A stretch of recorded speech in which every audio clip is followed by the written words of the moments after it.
The story begins with Rei Kiriyama, a boy who seems to have everything on the surface. He is young, intelligent, and already a professional shogi player. Yet beneath that quiet exterior is a boy weighed down by sorrow and loneliness. Rei lost his parents and younger sister in a car accident when he was a child. Afterward, he was taken in by his father's friend, a shogi master, but this new home was never truly warm. The master cared for him in part because of Rei's talent for shogi, while his adoptive siblings resented him, especially his stepsister, Kyuko, who directs much of her frustration and cruelty toward him. Even though Rei is brilliant at shogi, the game feels like both a gift and a curse, the only thing he can hold on to, yet also a constant reminder of how isolated he is. Living alone in a small apartment in Tokyo, Rei drifts through life in silence.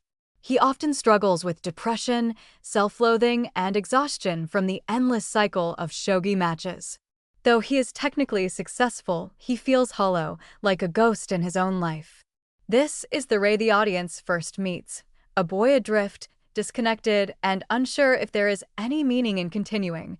But then, one evening, Rei encounters the Kawamoto sisters. Akari, the eldest, is nurturing and motherly, having taken on the role of caretaker after their parents left them behind. Hinata, the middle sister, is bright, determined, and compassionate, though she too carries her own wounds. Momo, the youngest, is a sweet and innocent little child who quickly takes a liking to Rei. The Kawamoto household is not wealthy, nor is it free from hardship, but it is filled with warmth, food, laughter, and kindness, things Rei had long forgotten could exist. The sisters gradually draw him into their lives. They feed him meals, welcome him at their table, and treat him as if he belongs. Though Rei feels undeserving of their affection, he cannot help but be touched by their unconditional kindness. This marks the beginning of his slow transformation, from someone trapped in despair to someone learning to let light back into his life. Parallel to his personal growth, Rei continues to compete in the professional shogi world. There, he encounters players who challenge him in very different ways. Some are fierce rivals who push him to sharpen his skills, while others serve as mirrors of his own struggles. One of the most significant is Suya, the reigning shogi champion, who is both an unreachable figure of brilliance and a reminder of the loneliness that comes with genius. Each match Rei plays is more than a contest of skill. It becomes a reflection of his inner battles, a way of wrestling with his doubts, fears, and determination to move forward. The Kawamoto family also faces struggles of their own. Hinata becomes a victim of severe bullying at school after standing up for a classmate. This arc is particularly powerful as it shows how cruelty can isolate and wound someone just as deeply as Rei has been hurt in his own past. Yet, Hinata refuses to give up her kindness and integrity. Watching her resilience and pain awakens something inside Rei, a fierce desire to protect and support her, even though he often feels powerless himself.